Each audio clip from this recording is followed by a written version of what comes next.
Two Shriji food. હું છું મનીષા ઠક્કર. આજે આપણે એકદમ ટેસ્ટી અને ચટાકેદાર સાથે જ ઘરમાં બધાને ભાવે એવી ફરાળી ચાટ બનાવીશું. તો ચાલો આને બનાવવાનું શરૂ કરીએ.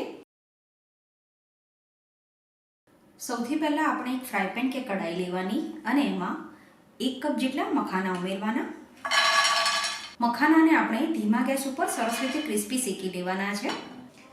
ફ્રેન્ડ્સ, આની સાથે જ મેં ચેનલ પર બીજી પણ ઘણી બધી ફરાળી રેસીપી બતાવેલી છે, જેના પ્લેલિસ્ટની લિંક પણ મેં ડિસ્ક્રિપ્શન બોક્સમાં આપી છે, તો ત્યાંથી તમને બીજી ફરાળી રેસીપી જોવા મળી જશે.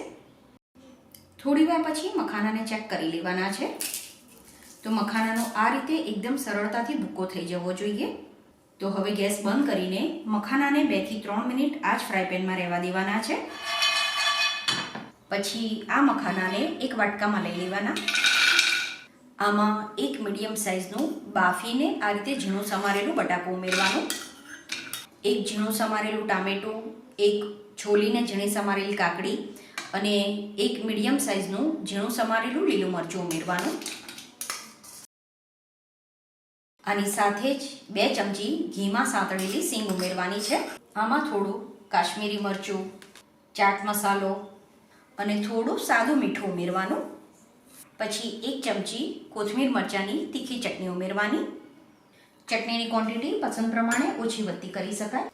આની સાથે 2 થી 3 ચમચી જેટલું ગળ્યું દહીં ઉમેરવાનું અને 2 થી 3 ચમચી કે તમારા ટેસ્ટ પ્રમાણે આમાં ખજૂર આંબલીની ચટણી ઉમેરવાની. હવે બધી વસ્તુને સરસ રીતે મિક્સ કરી દેવાની છે. ઉપવાસ સિવાય રૂટીનમાં ચાટ બનાવતા હોય તો તમે આમાં થોડી મસાલા બુંદી અને થોડી ચણાના લોટની સેવ પણ ઉમેરી શકો છો. તો હવે આ સરસ મજાની મખાના ચાટ બનીને તૈયાર છે. આના ગાર્નિશિંગ માટે ઉપરથી થોડી સમારેલી કોથમીર અને દાડમના દાણા એડ કર્યા છે. તો તમે પણ ટેસ્ટી ફરાળી ચાટ બનાવીને જરૂર ટ્રાય કરજો. આઈ હોપ તમને મારી આજની રેસીપી પસંદ આવી હશે.